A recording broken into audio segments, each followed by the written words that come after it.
Please take your seats. We'll start momentarily.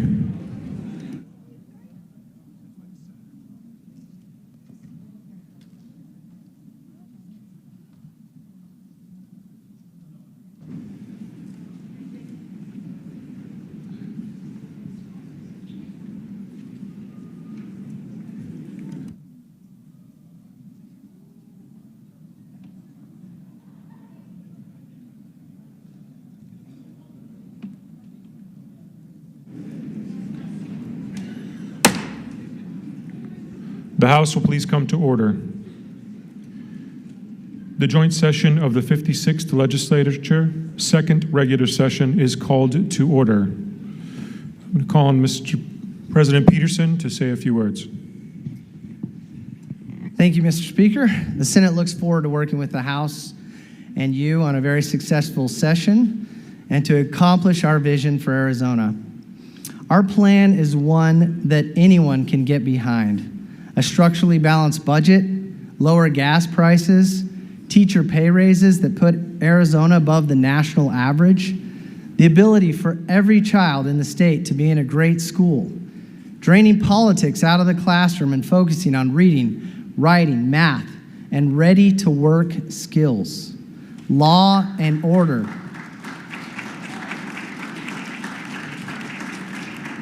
Law and order in our streets and at our border, shrinking government and putting more money into the pockets of our citizens who are reeling from inflation, allowing businesses and population growth while using less water through conservation and augmentation. And we're going to protect our kids.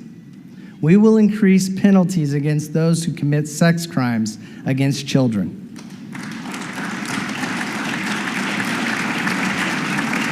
This is what we're about: balance, common sense, and sanity.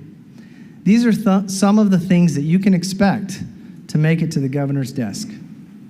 I look forward to welcoming our governor shortly, working together in any way that we possibly can to further and improve the state of Arizona. Thank you.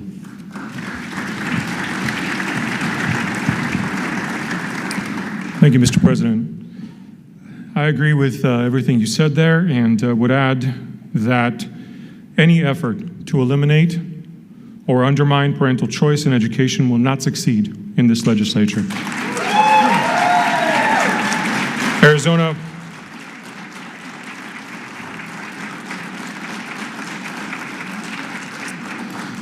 is leading the nation to ensure that government no longer has the authority to dictate to parents what school their children will attend and what they will be taught there. All Arizona parents now have a voice in the education of their children, and the growth we're witnessing makes it clear that they are not interested in co-parenting their children with the government. Now, let us welcome the governor to this joint session of the 56th Legislature. The chair will now recognize the Sergeant at Arms to announce the governor's arrival. Mr. Speaker, the Joint Committee of the House and Senate are waiting to present Her Excellency Katie Hobbs, Governor of the state of Arizona.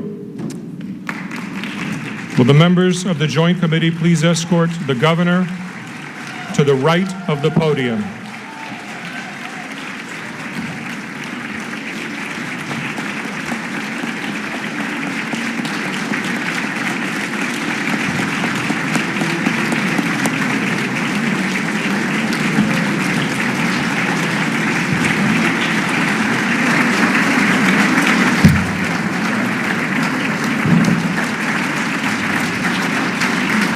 Members of the legislature, the Honorable Katie Hobbs, Governor of the state of Arizona.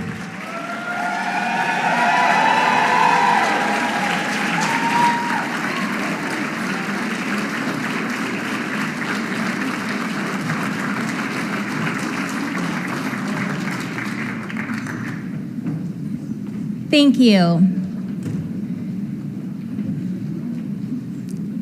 Speaker Toma, President Peterson, members of the House and Senate, Attorney General Mays, Secretary Fontes, Treasurer Yee, Superintendent Horn, Mine Inspector Marsh, corporation commissioners, Chief Justice Brutnell and members of the judiciary, tribal leaders, Governor Brewer and honored guests, and all Arizonans. It is my honor to stand before you today at the opening of the second regular session of the 56th legislature, here on land that will always be connected to the O'odham and the Peeposh of today's Salt River, Pima, Maricopa Indian community and of the Gila River Indian community. What a year it has been. We have worked together, debated each other, pushed one another, and most importantly, put aside our differences when it mattered most to do what's right for Arizona and the people who call it home. Now, I think we can all agree it certainly hasn't been easy. But our constituents didn't send us here to the Capitol to solve easy problems or take the easy way out. They are relying on us to ensure Arizona's economy works for middle-class families, that we are taking action on securing the border where the federal government has so clearly failed.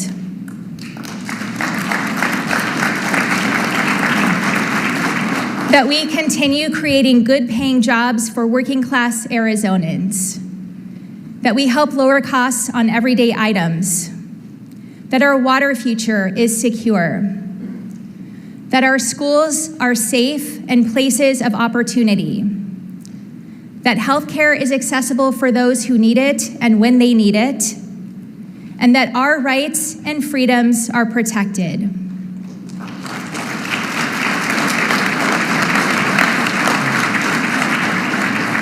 As a born and raised Arizonan, a social worker, a mom, and the sister of 2 public school teachers, these are the reasons I wake up every day to fight on behalf of Arizona. As we embark on this new year, one that will be filled with highs and lows, tough choices and compromise, it is my sincere hope we never lose sight of why our fellow Arizonans bestowed on us the honor of representing them, and why we must always strive for progress and for a better tomorrow. With that, I'm proud to share with you the progress we've made in the past year on many of these key issues. And just as importantly, I look forward to outlining the work before us in the months ahead. The foundation of what we do as elected officials here in this Capitol is rooted in keeping Arizona families safe. That's why we cannot go forward without first addressing Washington's ongoing failure to secure our southern border, a failure decades in the making under both Democratic and Republican administrations. When my fellow Arizonans gave me the honor of this office, I pledged to not play the same old political games that created this crisis and that have continually hurt communities, families, and our state. No one understands the misguided efforts of the past more than our neighbors, sheriffs, small business owners, and local law enforcement near the border, who work every day to offer solutions where the federal government has failed. One needs to look no further than the decision to close the Lukeville port of entry, which did nothing to actually solve our immigration crisis, but did hurt businesses and families. My administration worked tirelessly to reverse this short-sighted action by the federal government and took extraordinary steps, including sending the National Guard to the border to bring security and common sense to this situation.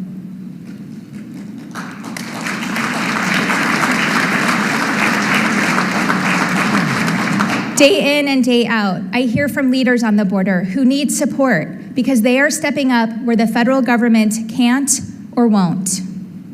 This year, they asked for boots on the ground, improved communication systems, resources to combat human trafficking, and the latest technologies to keep communities on both sides of the border safe. And I delivered.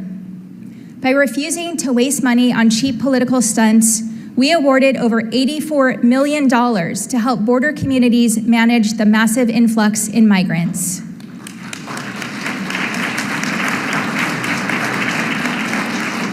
But we must do more. That's why I launched Operation Secure, creating a border coordination office within the Arizona Department of Homeland Security. This session, I'm seeking ongoing funding to better coordinate our border response and continue fighting this humanitarian, economic, and enforcement crisis. This new funding will expand the operation with critical investments in border security, as well as resources to intercept the flow of fentanyl.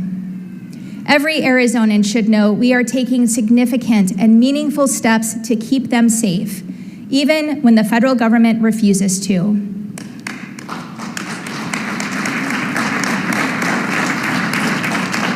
These investments will strengthen law enforcement efforts, raise awareness through an education campaign, and expand harm reduction and treatment services, particularly in rural areas.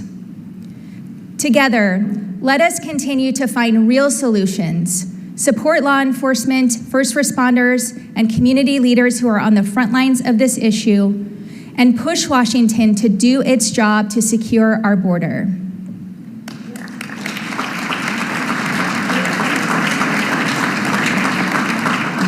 And just as I will continue to hold the federal government accountable for their responsibilities, we must also fulfill our fiscal duty to this state.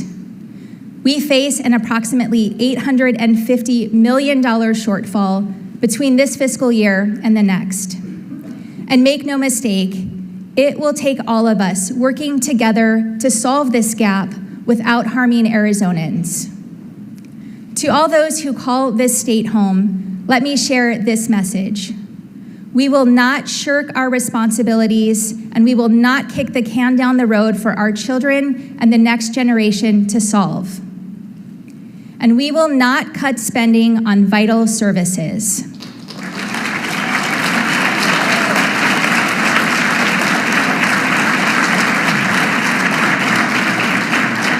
To those in this chamber today, the people of Arizona are counting on us, and we will not let them down. Let us find common ground, focus on real solutions, and strengthen our state's balance sheet. You will see the details on how I plan to address this gap when my budget is released later this week. We will rein in wasteful spending without sacrificing public safety and public education. We will establish guardrails on unaccountable programs without hurting hardworking families.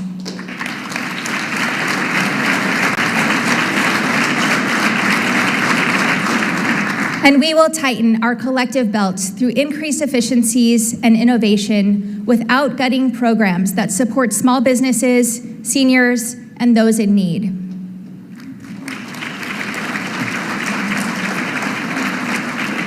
I look forward to working with leadership and members from both sides of the aisle in the months ahead to get the job done.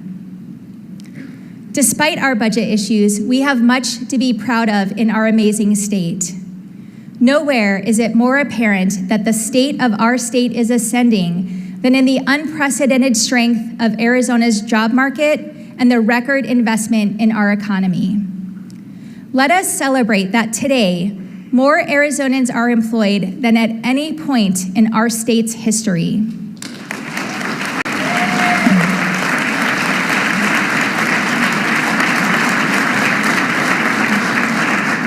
This milestone is a testament to the hard work and commitment of our entrepreneurs and innovators, our community colleges, universities, tradespeople, and of so many who recognize the promise of Arizona. Just as impressively, our state has attracted $32 billion in foreign investment, more than California, Texas, or any other state in the nation. That $32 billion means jobs, jobs, and more jobs for working people in Arizona.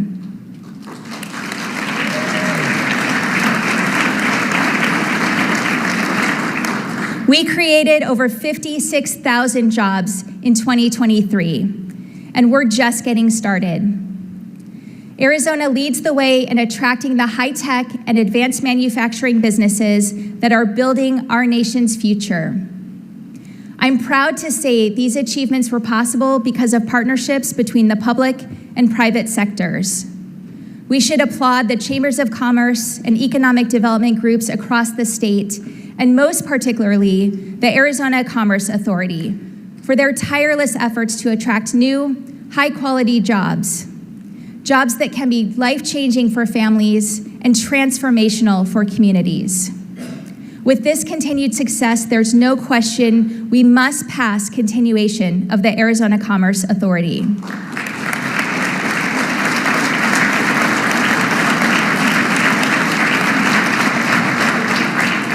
As I said, we're just getting started, so now is not the time to rest. It is critical that all of us continue to work together, just as we did when a bipartisan coalition of House and Senate members came together to pass both last year's budget and put a Prop 400 extension on the ballot.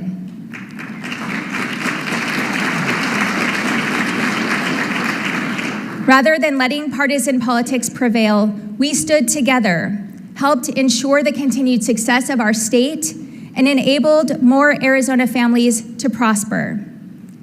That's the power of finding common ground and doing what's best for the people of this state. And make no mistake, I will always put the people of Arizona first.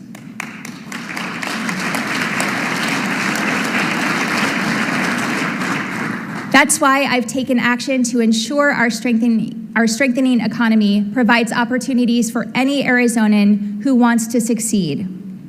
With our investment in Future 48 workforce accelerators, we will prepare thousands of Arizonans every year for jobs, building our nation's future in industries like semiconductors, renewable energy, and aerospace and defense. And my Build It AZ apprenticeship initiative aims to double the number of apprentices in construction and the trades to meet the needs of our 21st century economy. It's these programs, along with a strong higher education system and access to childcare, that will ensure more Arizonans have the ability to get a good job that supports themselves and their families.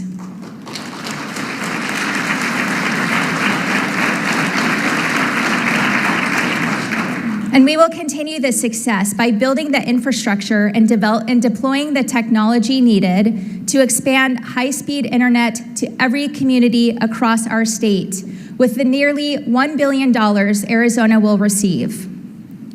High-speed internet is crucial for businesses, healthcare, and education, particularly for our rural and tribal communities who are on the front lines of our rapidly changing economy.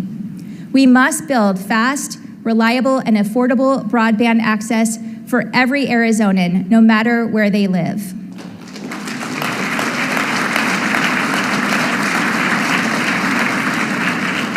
As you can see, our state's economy is strong, and its opportunities are abundant. However, we cannot ignore the fact that for Arizonans across all age, color, and geographical boundaries, our housing affordability crisis has erased feelings of prosperity for too many. I have personally felt the fear and uncertainty of not knowing how you're going to make your next mortgage payment. That's why I will always fight just as hard for your family as I fought for mine. And I will never stop working to find solutions to the housing affordability crisis.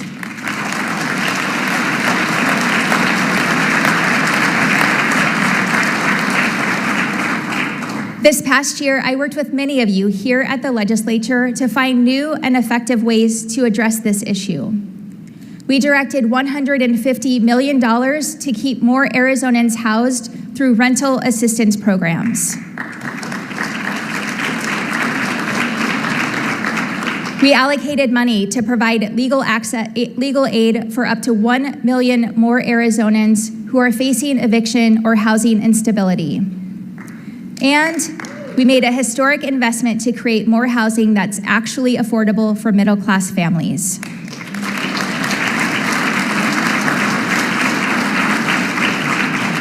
Further, we accelerated the awarding of low-income housing tax credits that enabled the Arizona Department of Housing to maximize the building of affordable housing across the state.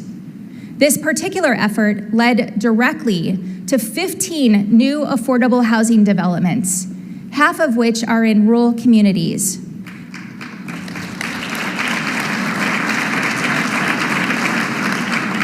And this built more than 1,000 housing units for working class families who need them.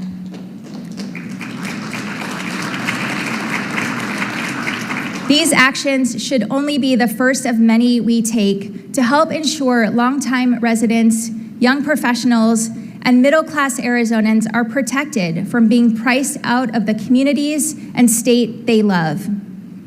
I was born and raised in an Arizona where a middle-class family could buy their own home, and that should be the reality for the next generation too. But to make it so, we must take action. That's why today I am announcing the Arizona is Home Mortgage Assistance Program.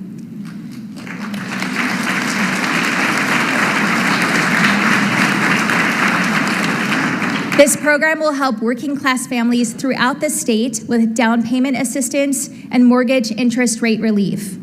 That means a family of 4 living in Phoenix, making up to $75,000 a year, will have the opportunity to purchase a quality, affordable home.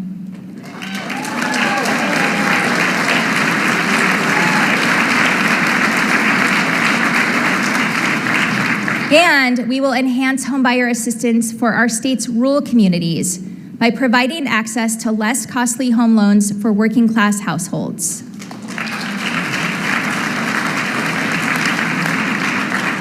These are good, tangible steps to creating access to housing at affordable prices, but they alone will not solve the crisis across our state. I look forward to working with any member of this legislature to find innovative and effective solutions to help Arizonans access the homes they and their loved ones need to thrive. Of course, to discuss Arizona's future, we must also talk about water. How to protect what we have today, how to navigate the challenges ahead, and how to maximize opportunities when Mother Nature offers them. Thanks to the careful planning and bipartisanship of generations of leaders before us, Arizona is at the forefront of water conservation and innovation. Our state uses less water today than in the mid-1950s, even as our population has boomed. However, just because we've been successful in the past does not mean we can relax about the future. We can reject the doomsayers, but we must always have open and honest conversations about our water resources, not shy away because they can be difficult.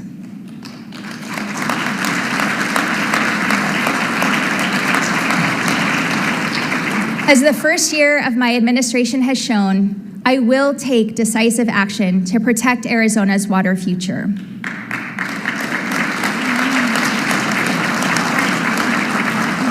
Before this chamber last year, I highlighted a corporation pumping groundwater in La Paz County with essentially no oversight. After I sent investigators and found they were in violation of their lease, I ended it.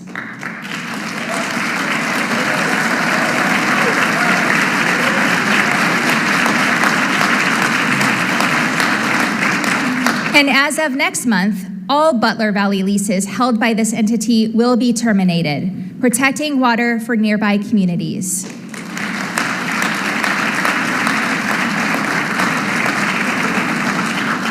I will continue working with everybody, farmers and agricultural interests, urban and rural communities, local and regional entities, to find the solutions we need to ensure our water future is secure for tomorrow and for generations. There is no better example of this than the agreement I negotiated earlier this year with our neighbors, Nevada and California, to conserve at least 3 million acre-feet of water, enough for 9 million homes by 2026.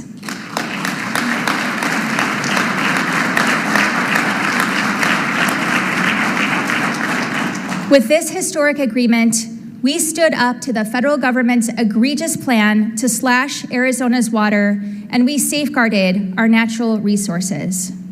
But this is only a starting point. We have not put the decades-long drought in our rear view mirror yet. We must always strive to do more through expanding public-private partnerships, increasing conservation, exploring new technology, and maintaining a steadfast commitment to strengthening protections where needed.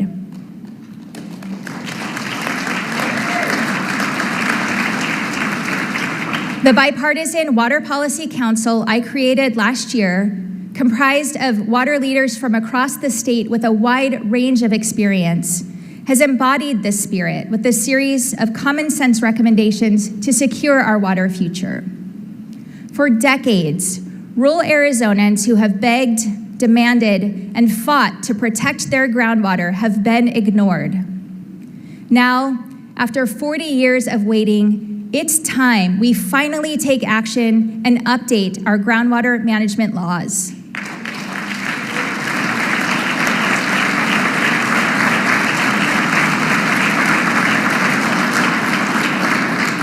That's why we must have the courage to take action where others haven't and empower rural Arizonans to have a say in how their water is used. And for too long, we have allowed development that skirted our smart and common sense consumer protections for water availability. We must close the loopholes that allow build-to-rent and wildcat developments.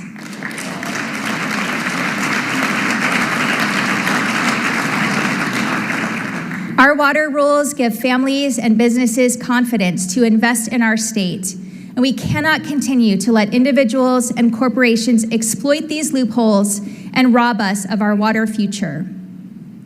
We all recognize that our state is growing, and we must continue to adapt while maintaining our long-held status as a national leader in water management.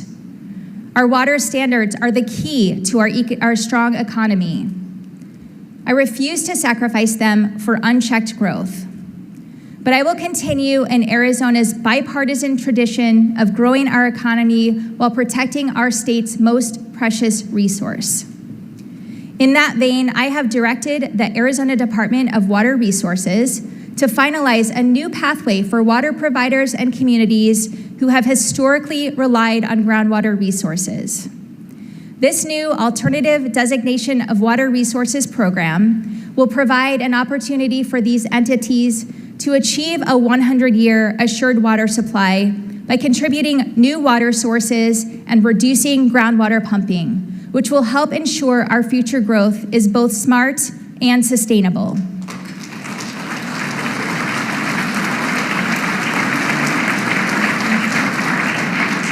Let us remember that water and drought do not care about party registration or job titles, or whether you live in an urban or rural community. We can only protect our water supply by working together. I stand ready to work with you to pass legislation that makes the changes we need today, all to safeguard Arizona's water for tomorrow. And to those of you who have spent years refusing to act, if you don't, I will.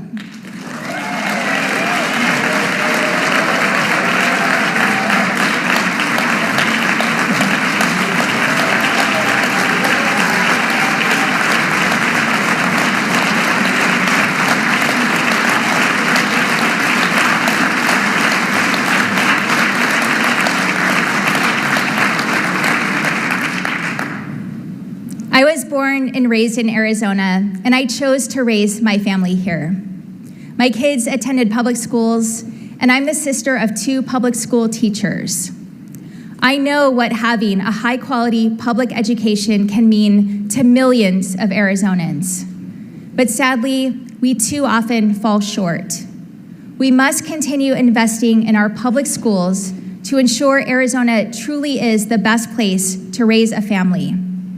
So I applaud the bipartisan group of legislators who did the right thing to pass an override to the aggregate expenditure limit, providing certainty that schools would stay open and kids would continue learning.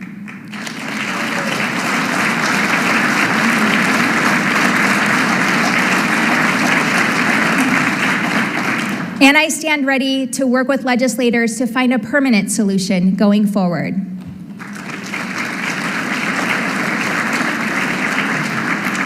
In addition to the AEL override, we also worked together to find bipartisan solutions to further support our public schools, including a $300 million infusion for K-12 schools.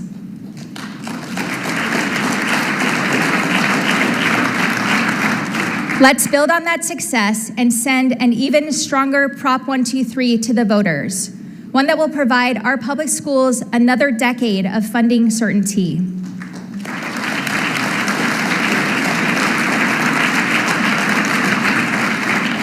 Without question, we must give teachers a raise.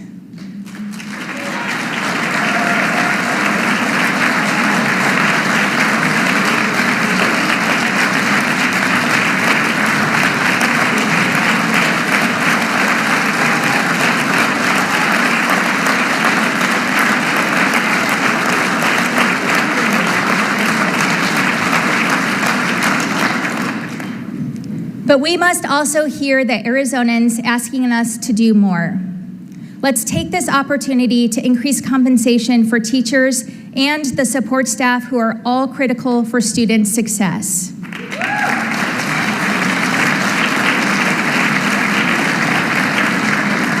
And let's take the necessary steps to invest in school safety. I look forward to collaborating with you to move these solutions forward. By working together to strengthen Prop 123, we will prove to Arizona parents and students that we're building the world-class public education system they deserve and that our state needs for the future. We must not let this opportunity pass us by.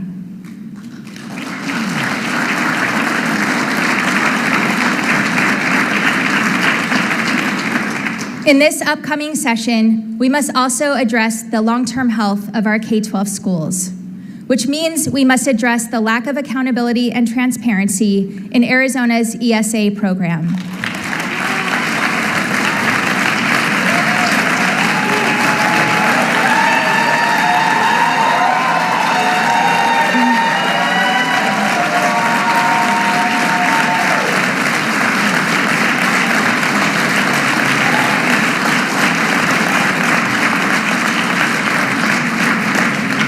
We have seen a steady stream of news coverage around unacceptable and sometimes downright outrageous use of taxpayer money under this program, including water park admissions, ski passes, and luxury car driving lessons.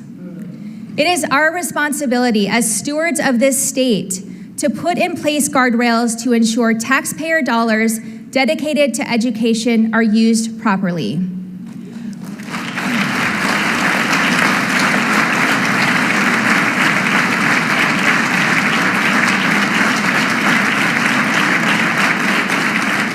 Without these guardrails, waste, fraud, and abuse take root and thrive.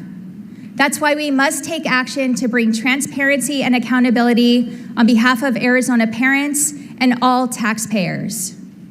We can deliver common sense solutions like ending the luxury spending, keeping our children safe by requiring background checks for educators, and expanding the authority of the Auditor General. Additionally, let's require recipients to have attended a public school for at least 100 days, a reasonable standard that would save our state $250 million.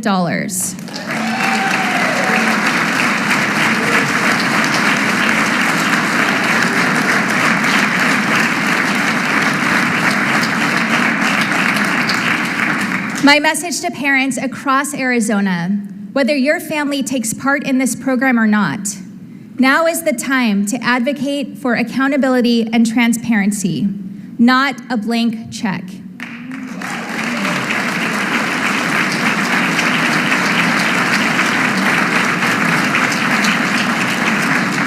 If we fail to do so, the current projected price tag of $1 billion is only the start. Turning our attention to higher education, our state universities continue to lead the way in innovation, pushing boundaries and helping more Arizona families achieve their dreams.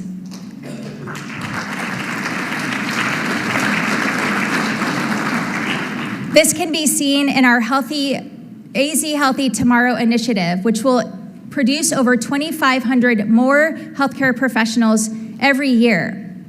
Working together, we will create a new generation of doctors, nurses, and healthcare professionals while offering communities across our state badly needed access to healthcare.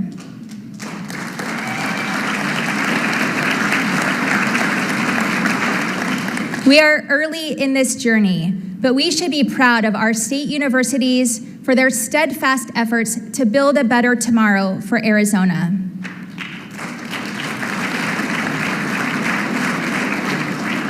I'm calling on this legislature to work with me to begin a new engineering-focused medical school at Arizona State University.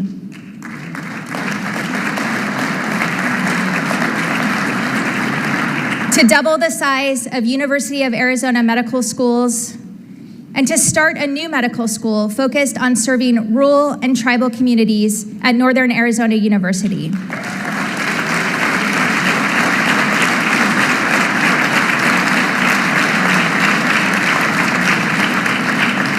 As someone who had to work my way through college and who wouldn't be here today without the help of scholarships and financial aid, ensuring that higher education is attainable for any Arizonan who wants it is personal to me. And I know many in this chamber today recognize we have a duty to make higher education as accessible as possible. We should be proud of the progress we've made in this area through securing significant investments in tribal colleges, as well as new funding for community colleges in rural Arizona. However, we must also recognize many of our actions have been one-time investments. We must seize the opportunity as our budget outlook improves in future years to strengthen support for efforts such as scholarship programs for students from low-income households, programs that provide students the opportunity to earn college credits while still in high school, and other initiatives that offer students the chance at a better future through education.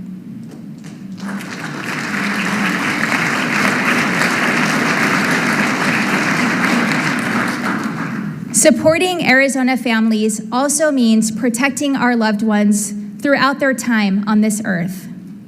No doubt, there are many wonderful facilities providing high-quality care for our fellow Arizonans. However, I am saddened and infuriated that too many long-term care facilities are failing some of the most vulnerable with devastating effects. Physical and mental abuse, neglect, exploitation, and poor quality of care have severely hurt, and in some tragic cases, led to the deaths of too many Arizonans. And what's the penalty in these cases? A $500 fine. This is unconscionable, and as leaders in this state, we should be outraged. We should also be outraged at the separate but just as infuriating sober living home scandal that ruined countless lives and cost taxpayers hundreds of millions of dollars. I'm proud we have taken action to crack down on this fraud, and I commend Attorney General Mays for investigating those who are exploiting some of our most vulnerable residents.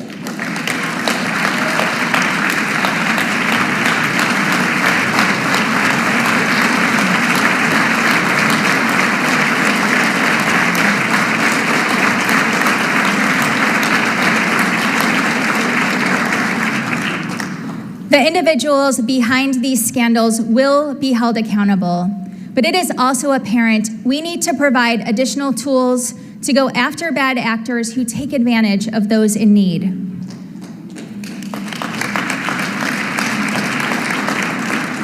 That's why I'm calling on the legislature to strengthen our state's standards for sober living homes and long-term care facilities and significantly increase penalties for bad actors.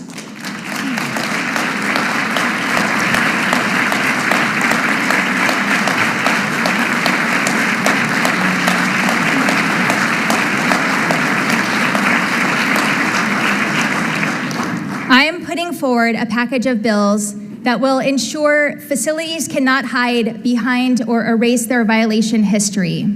It will increase fines, it will standardize inspections, and it will empower adult protective services to seek emergency protection orders and establish standardized credentials for Alzheimer's, dementia, and memory care.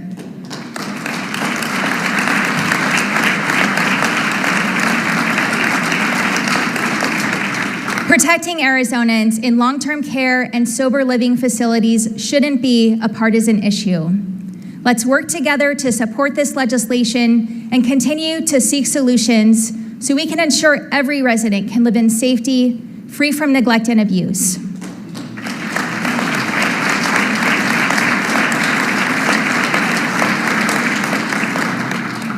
Supporting Arizona families also means ensuring our children have access to high-quality health care. Unfortunately, federal efforts that raised so many kids out of poverty just a few years ago are phasing out, but the needs and rising costs for parents are just as tough as ever. No family should have to go bankrupt to care for a sick child. To combat this disturbing trend, we expanded kids' care eligibility for thousands of Arizona children.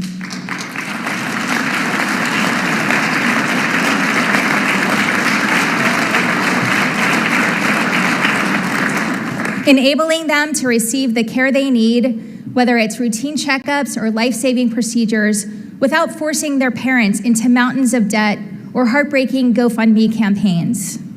Let's continue working together to find new and innovative ways to lower the cost of doctor visits, medical exams, and other quality of life measures that will provide relief for Arizona families today.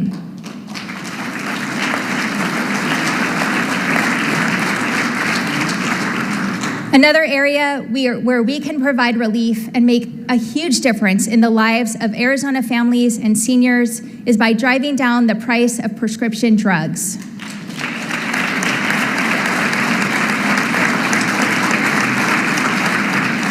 That's why I strongly urge you to support my forthcoming proposal that stops price gouging middlemen in our healthcare system from overcharging for prescription drugs.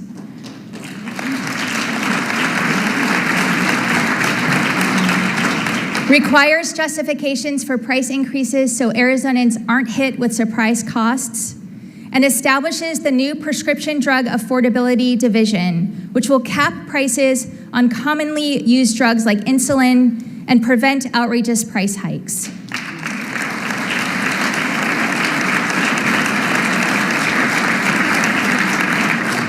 These measures will help every Arizonan and ensure no one ever has to choose between paying for rent or paying for life-saving medication.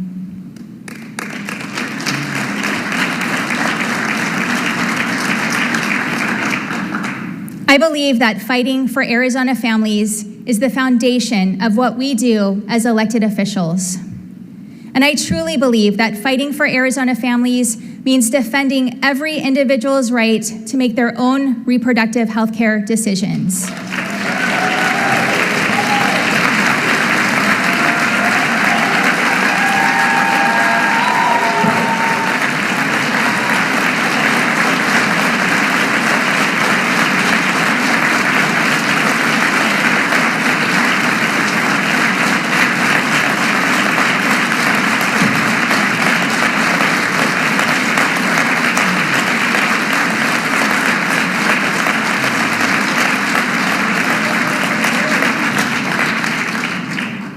I speak for millions of Arizonans with a clear message.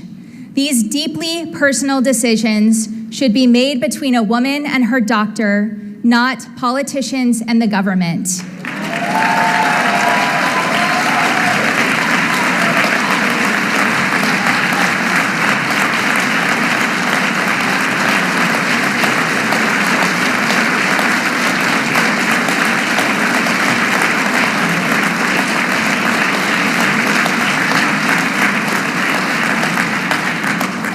I will always defend Arizonans' freedoms, and I refuse to back down in the face of those who want to criminalize doctors and outlaw abortion.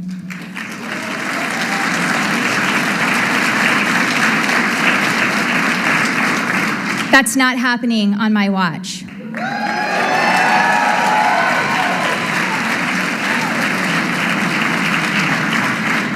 Instead, there are common sense bills we can pass right now that will expand access to reproductive health care.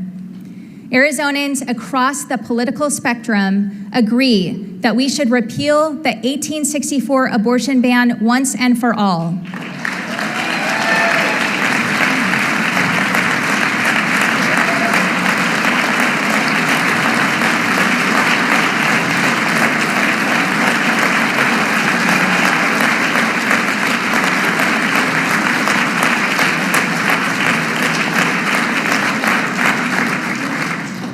That we should pass the Right to Contraception Act,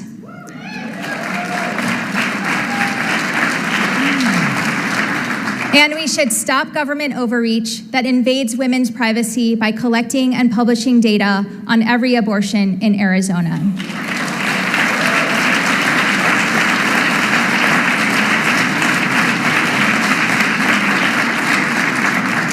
As I have said before and will continue to say again and again, reproductive freedom is not a partisan issue. Women deserve to have access to the health care we need. We deserve to have our individual rights protected, and we deserve to make the personal decisions we deem best for ourselves and our families.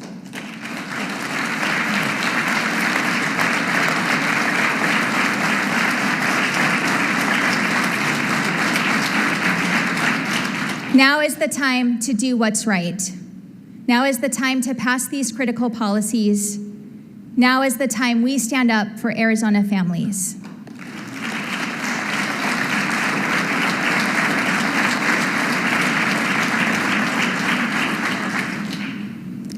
I have used this time today to highlight just a few of our successes from the past year, the incredible strengths of our state, and the steadfast resolve of its people. And we have started what should always be an honest discussion about the significant issues, choices, and opportunities that stand before us. As we go forward into this legislative session, let us always remember why we are here and what binds us together as Arizonans. We are bound by our love for this state, from its beautiful forests and mountains to its breathtaking vistas and stunning natural beauty. And we are bound by our responsibility to ensure every person who calls this place home has the opportunity to succeed today, as well as the generations who follow us. My promise to you is that I will never lose sight of why we are here. And I'm confident that what binds us together gives us the strength to overcome any challenge. Thank you for supporting your fellow Arizonans and for working to make this the greatest state in our nation. God bless Arizona, and let's get to work.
The joint session is now dissolved, and I would ask that senators return to the Senate and House members please remain on the House floor. Without objection, the House will stand at recess, subject to the sound of the gavel.